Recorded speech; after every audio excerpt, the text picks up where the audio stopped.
लोकसभा चुनाव में छत्तीसगढ़ बीजेपी की बात की जाए तो शानदार परफॉर्मेंस रही और यही वजह रही कि मोदी कैबिनेट में कल छत्तीसगढ़ से बिलासपुर के सांसद तोखन साहू को जगह मिली है।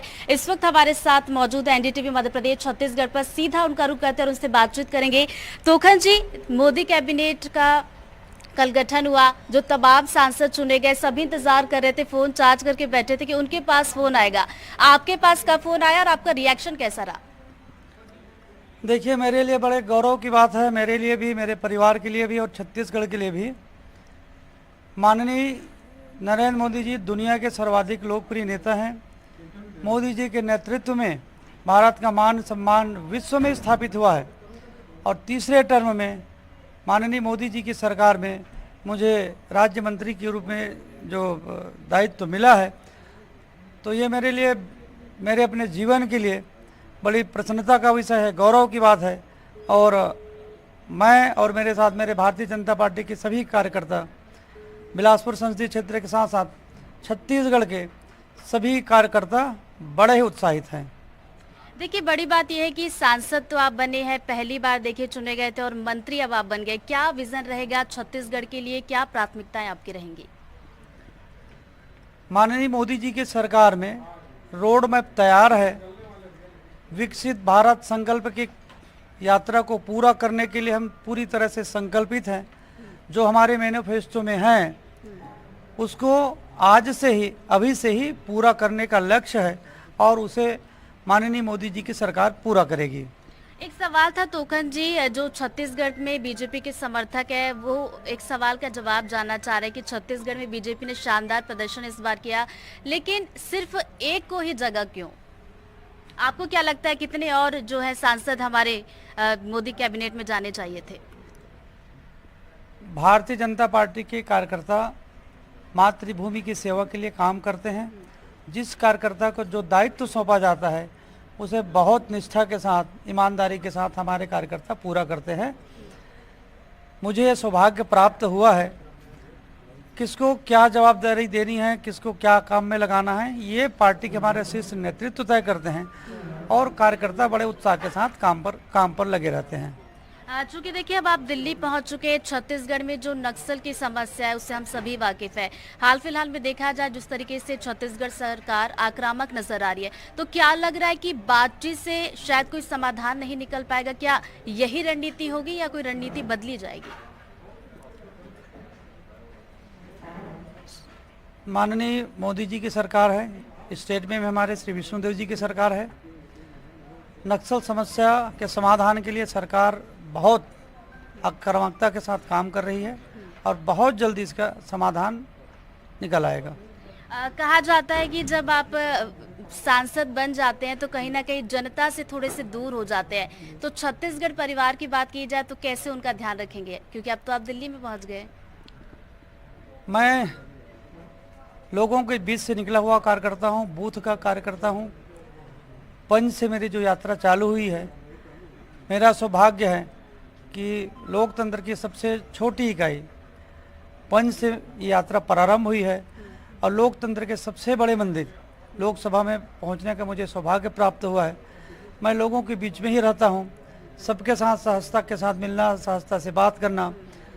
और आजकल टेलीफोनिक एक साधन है कि किसी को कोई बात करनी है, चर्चा करनी है, कि कोई भी प्रकार की कोई समस्या है तो मेरे साथ सहजता से कोई भी बात कर सकते हैं। आपने पंच का जिक्र किया, एक सवाल मैं इससे जुड़ा हुआ पूछना ही चाह रही थी आपसे कि पंच से आपका सफर शुरू हुआ, सरपंच बने, जनपद सदस्य, फिर विधायक और अब सीधे सांसद।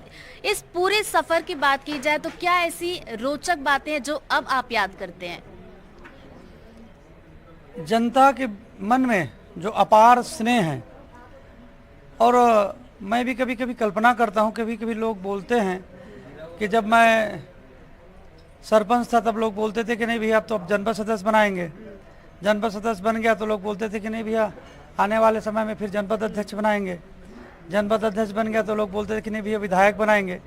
ये जो जनता के मन में जो उनकी जो सोच है, जो उनका जो स्नेह है, जो उनका प्यार है, जो भारतीय जनता पार्टी के देवतुल्य कार्यकर्ताओं की जो सोच है, कभी मैंने सोचा नहीं था कि मैं यहाँ तक पहुँच जाऊँगा, परंतु ये आम जनता का आशीर्वाद है भारतीय जनता पार्टी के देवतुल्य जो हमारे कार्यकर्ता हैं, ये उनकी मेहनत है, परिश्रम है, उनका प्यार है, उनका आशीर्वाद है कि आज मुझे लोकसभा जैसे लोकतंत्र के सबसे बड़ी मंदिर में पहुंचने का सौभाग्य प्राप्त हुआ।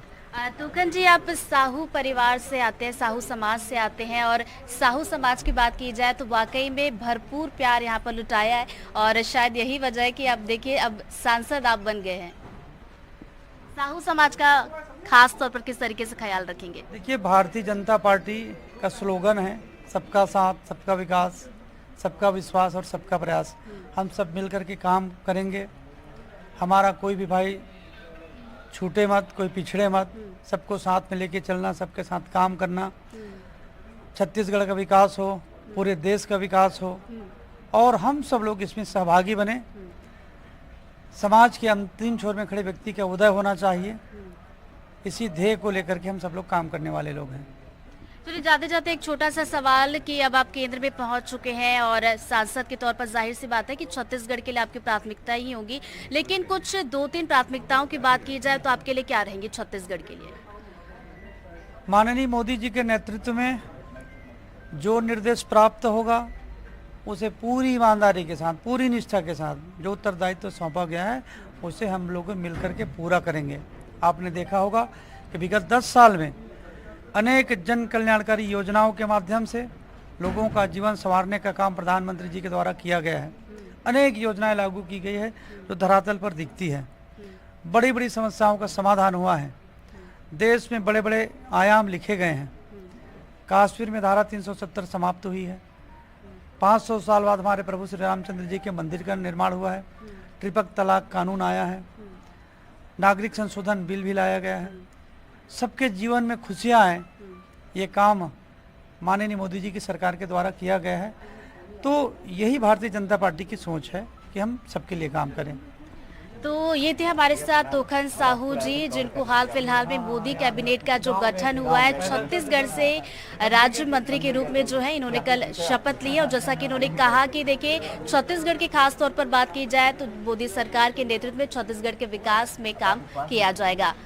एनडीटीवी के लिए रितु सिंह।